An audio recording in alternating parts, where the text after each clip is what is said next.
Assalamualaikum teman-teman yang selalu dalam lindungan Allah Subhanahu wa Ta'ala. Sebelum lanjut ke kisahnya, mari kita berdoa dulu ya teman-teman. Ya Allah, semoga yang mendengarkan kisah ini sampai selesai bisa mengambil hikmah dan pelajaran dan selalu diberikan kesehatan dohir wal batin. Tuliskan amin di kolom komentar, like, share, dan subscribe ke channel ini. Sangat membantu menyebarluaskan dakwah Islam. Semoga menjadi amal jariah yang mengalir terus-menerus di akhirat kelak. Di sebuah desa kecil di pinggiran Madura, ada seorang wanita muda bernama Amira.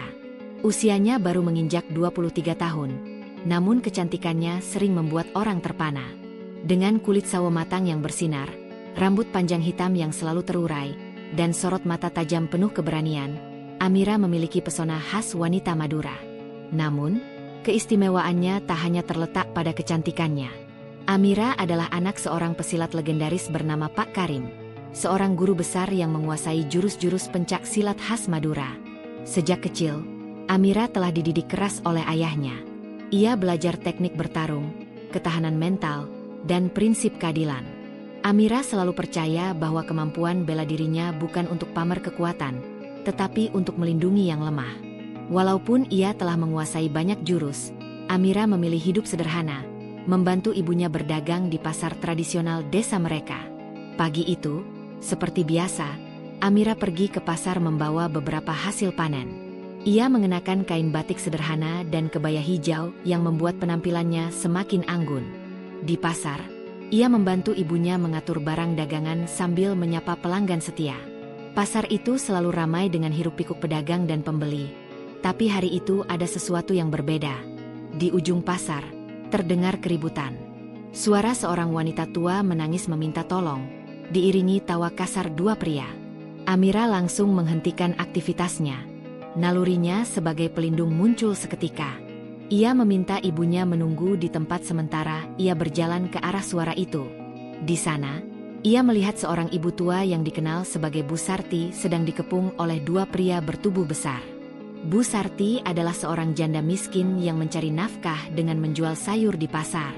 Kedua pria itu, yang dikenal sebagai preman lokal bernama Joni dan Rudi, memaksa Bu Sarti untuk menyerahkan uang hasil dagangannya. "Cepat kasih uangmu, Bu," bentak Joni sambil menarik keranjang Bu Sarti. "Saya tidak punya uang banyak, Nak. Tolong jangan ambil ini. Ini untuk makan anak-anak saya," jawab Bu Sarti dengan suara gemetar. Rudi hanya tertawa sambil mengeluarkan pisau kecil dari sakunya. "Jangan banyak alasan, Bu. Kalau tidak mau kasih, kami akan ambil semuanya." Melihat kejadian itu, hati Amira mendidih. Ia tak tahan melihat ketidakadilan di depan matanya. Tanpa ragu, ia melangkah mendekat. "Hei, berhenti!" seru Amira dengan suara tegas. Joni dan Rudi langsung menoleh. Mereka terkejut melihat seorang wanita muda berani menantang mereka. Rudi, yang merasa lebih kuat, langsung menghampiri Amira dengan langkah angkuh. "Siapa kamu? Mau jadi pahlawan, ya?" ejek Rudi sambil menunjuk Amira dengan pisaunya. Amira tetap tenang. "Lepaskan ibu itu dan pergi dari sini sebelum aku kehilangan kesabaran." Rudi tertawa terbahak-bahak. "Kau pikir siapa dirimu bisa melawan kami?" Tanpa banyak bicara, Rudi mencoba menakut-nakuti Amira dengan mengayunkan pisaunya. Namun, gerakannya terlalu lambat bagi Amira. Dengan gerakan lincah, Amira menangkap pergelangan tangan Rudi dan memutar tubuhnya. Pisau di tangan Rudi terlepas, dan dalam hitungan detik, Rudi sudah terkapar di tanah sambil meringis kesakitan. Joni, yang awalnya meremehkan Amira, mulai merasa takut. Namun, ia mencoba menyembunyikan ketakutannya dengan mengancam Amira.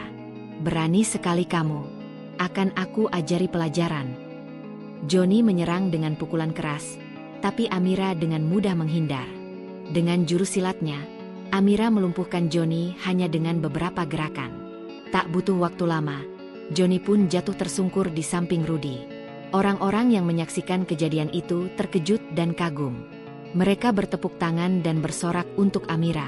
Sementara itu, Amira membantu Bu Sarti berdiri dan memberikan keranjang sayurnya kembali. "Bu, sekarang ibu aman.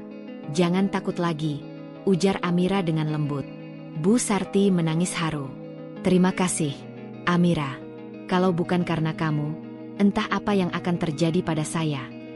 Namun, Amira tahu bahwa ini bukan akhir dari masalah. Johnny dan Rudy adalah preman kecil-kecilan.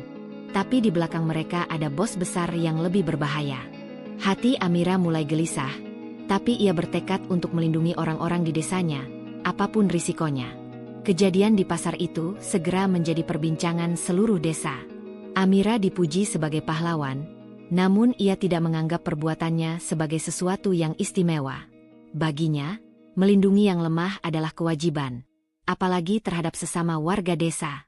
Meski begitu, insiden itu ternyata berbuntut panjang. Keesokan harinya, saat Amira sedang membantu ibunya menyiapkan dagangan di rumah, seorang tetangga datang tergesa-gesa. Wajahnya pucat, dan ia terlihat sangat cemas. "Amira, ada orang-orang dari kota yang datang ke desa. Katanya mereka mencari kamu," ucap tetangga itu dengan napas tersengal. Amira terdiam sejenak. "Orang kota? Siapa mereka?" "Katanya mereka anak buah Pak Gani," jawab tetangga itu. "Kamu tahu kan siapa dia? Bos preman besar dari kota sebelah." Nama Pak Gani langsung membuat suasana menjadi tegang. Pak Gani adalah nama yang sering dibicarakan di desa-desa sekitar.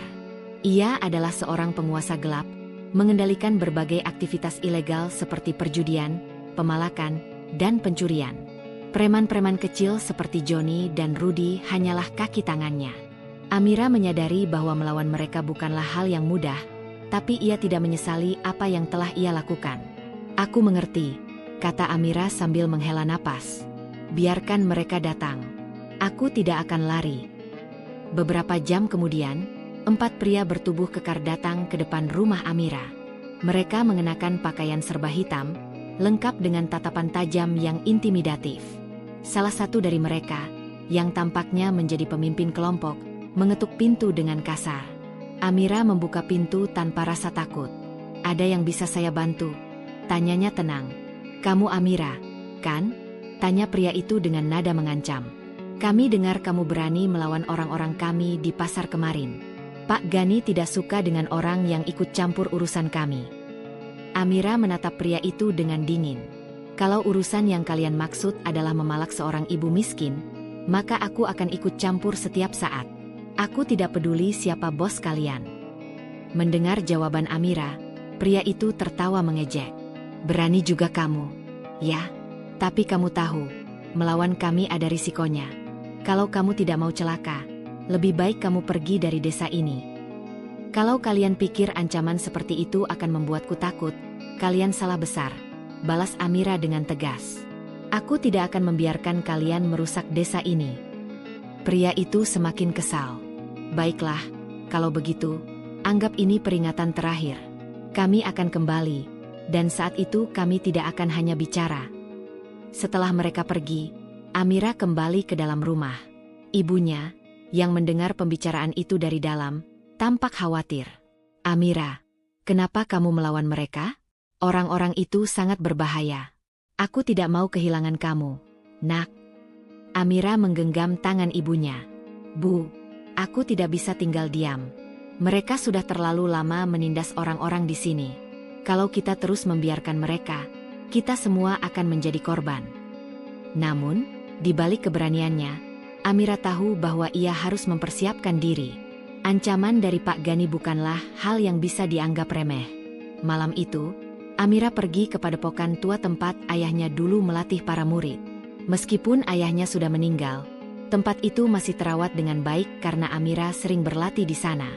Di sana, Amira duduk bersila di tengah ruangan, menutup matanya, dan mengatur napas.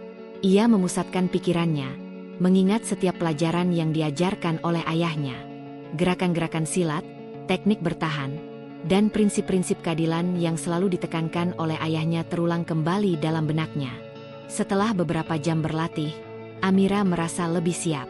Ia tahu bahwa kekuatan fisik saja tidak cukup untuk melawan orang-orang seperti Pak Gani. Ia membutuhkan strategi dan dukungan. Maka, keesokan harinya, Amira pergi menemui Pak Rusdi, seorang tokoh masyarakat yang dihormati di desa.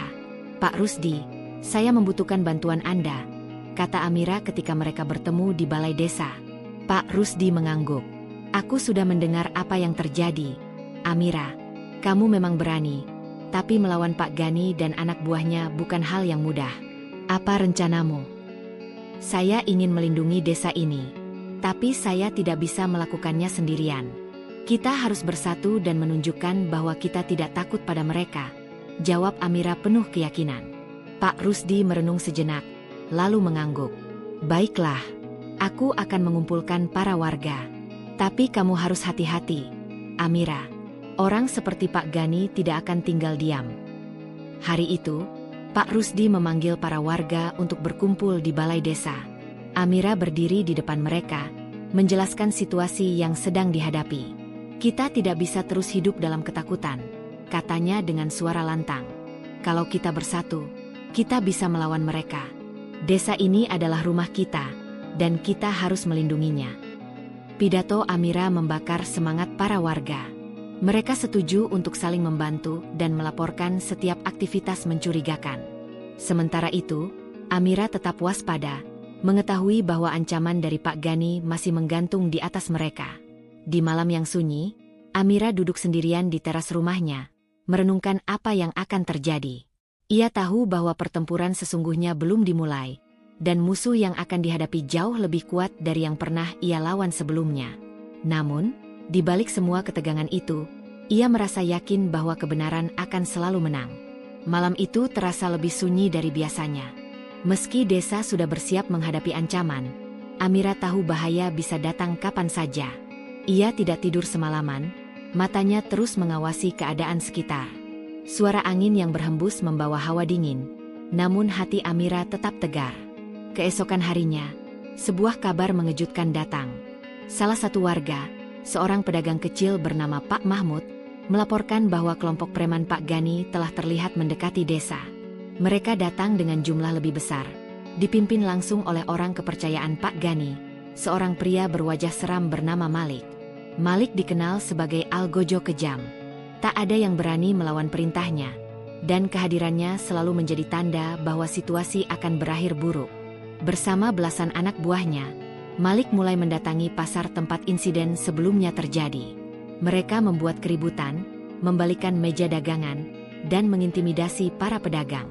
Amira, yang mendapat laporan itu dari seorang anak kecil yang berlari ketakutan, segera bergegas ke pasar. Ia meminta warga tetap berada di tempat yang aman sementara ia menghadapi para preman itu. Saat Amira tiba di pasar, ia melihat Malik berdiri di tengah kerumunan dengan senyuman sinis di wajahnya. Joni dan Rudy, yang sebelumnya telah dikalahkan Amira, tampak berdiri di belakangnya, kali ini dengan wajah penuh dendam. Jadi ini dia gadis yang berani melawan anak buahku, kata Malik dengan nada mengejek ketika melihat Amira mendekat. Amira tidak gentar. Ia melangkah maju, menatap Malik dengan pandangan tajam. Kalau kalian datang untuk mengintimidasi warga, aku sarankan kalian berhenti sekarang juga. Desa ini bukan tempat untuk kalian. Malik tertawa keras. Kau pikir hanya karena kau mengalahkan dua orang bodoh ini, kau bisa melawan kami semua? Jangan sok pahlawan, gadis kecil. Ini bukan tentang menjadi pahlawan, jawab Amira tegas. Ini tentang melindungi yang benar. Dan aku tidak akan mundur. Malik memberikan isyarat kepada anak buahnya untuk mengelilingi Amira. Belasan pria bertubuh kekar mulai mengepungnya. Para pedagang yang menyaksikan kejadian itu merasa takut, namun mereka tetap berdiri di tempat, ingin melihat bagaimana Amira menghadapi situasi tersebut. Tanpa basa-basi, salah satu anak buah Malik melayangkan pukulan ke arah Amira.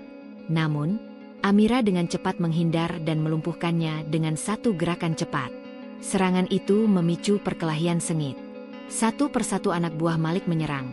Namun jurus-jurus silat Amira yang gesit dan akurat berhasil membuat mereka terkapar. Meskipun dikelilingi, Amira tetap tenang. Ia menggunakan teknik bertahan yang diajarkan ayahnya, memanfaatkan kekuatan lawan untuk melawan mereka sendiri. Beberapa kali ia berhasil membuat musuhnya saling bertabrakan, sementara serangan baliknya selalu tepat sasaran. Melihat anak buahnya tumbang satu persatu, Malik mulai merasa marah. Ia maju ke depan, mengeluarkan sebuah parang besar dari balik jaketnya. Cukup main-main, sekarang aku sendiri yang akan menghajarmu, teriaknya. Amira tahu bahwa Malik adalah lawan yang berbeda. Gerakannya cepat dan penuh tenaga, Serangan-serangan Malik memaksa Amira untuk lebih waspada. Namun, dengan kecerdikan dan pengalaman bertarungnya, Amira berhasil menghindari setiap serangan mematikan itu. Pertarungan mereka berlangsung sengit. Malik mencoba memojokkan Amira dengan serangkaian serangan brutal, namun Amira berhasil membaca pola serangannya. Pada satu momen yang tepat, Amira memanfaatkan kelengahan Malik dan menendang parangnya hingga terlepas dari tangannya. Melihat dirinya tak lagi bersenjata, Malik mencoba menyerang dengan tangan kosong. Namun, jurus-jurus silat Amira terlalu unggul. Dalam beberapa gerakan cepat, Amira berhasil melumpuhkan Malik, menjatuhkannya ke tanah dengan pukulan telak di dada. Melihat pemimpin mereka kalah, sisa anak buah Malik melarikan diri. Pasar kembali tenang. Namun kerusakan yang mereka tinggalkan membuat warga semakin marah. Amira berdiri di tengah kerumunan. Wajahnya penuh peluh namun sorot matanya tetap tegas. Pak Rusdi dan beberapa warga lainnya segera mendekat. Amira, kau luar biasa. Tapi kita harus bertindak lebih dari ini.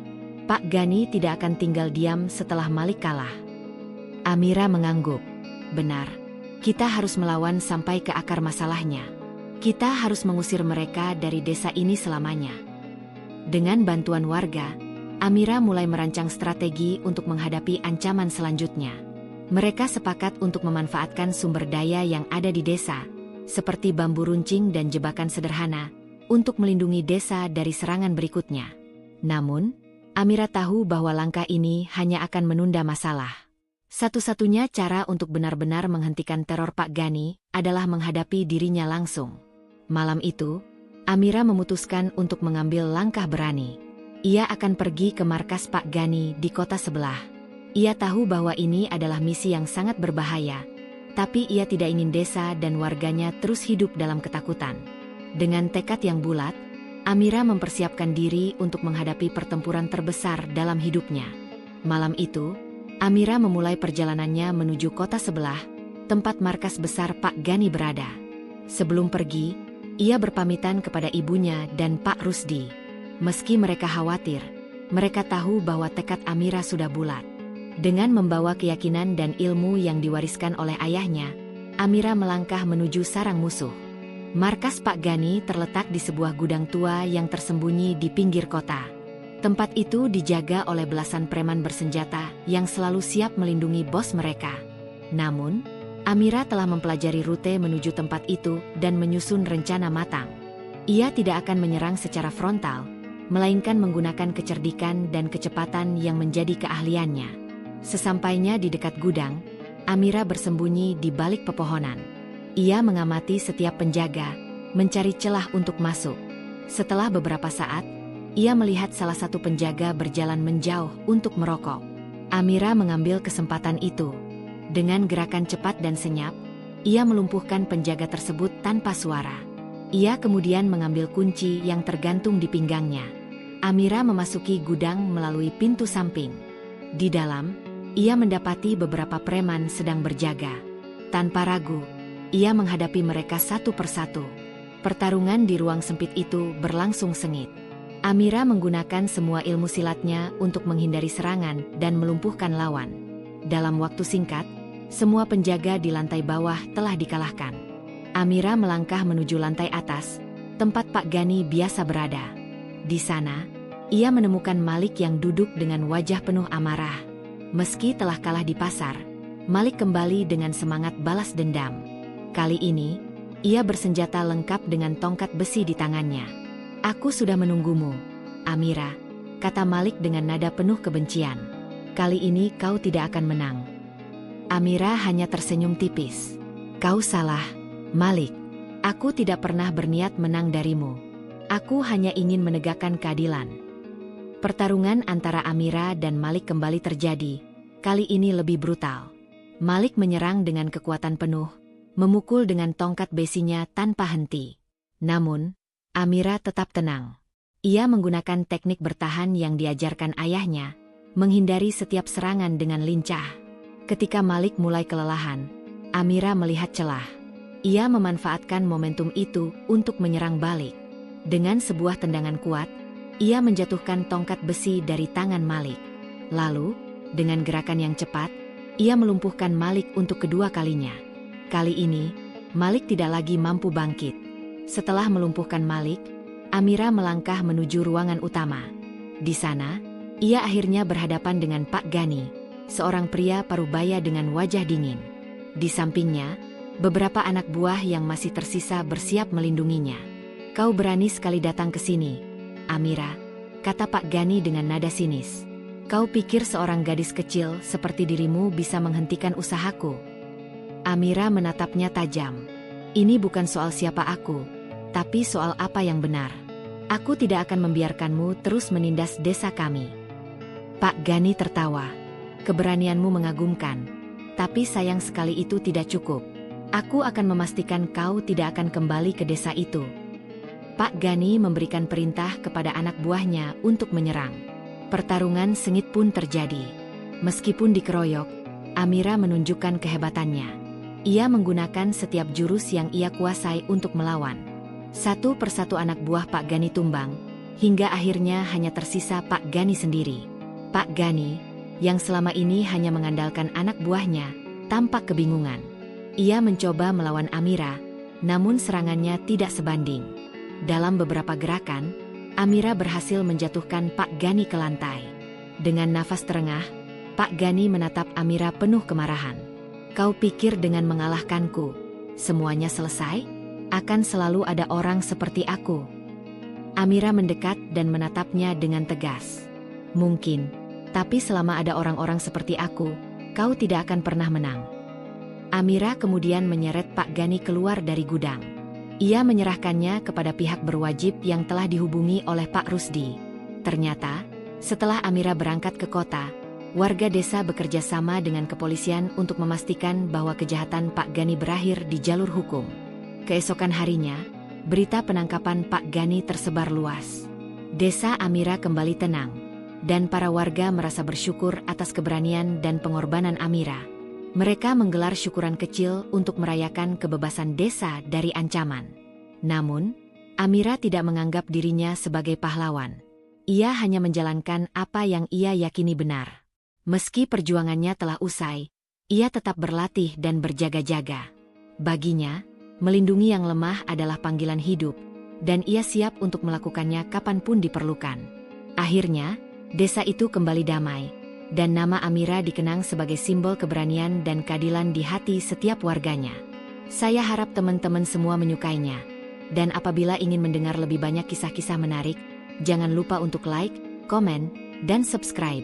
Dukung terus channel ini agar kami bisa terus menghadirkan konten yang bermanfaat dan inspiratif. Wallahu a'lam bishawab. Wassalamualaikum warahmatullahi wabarakatuh.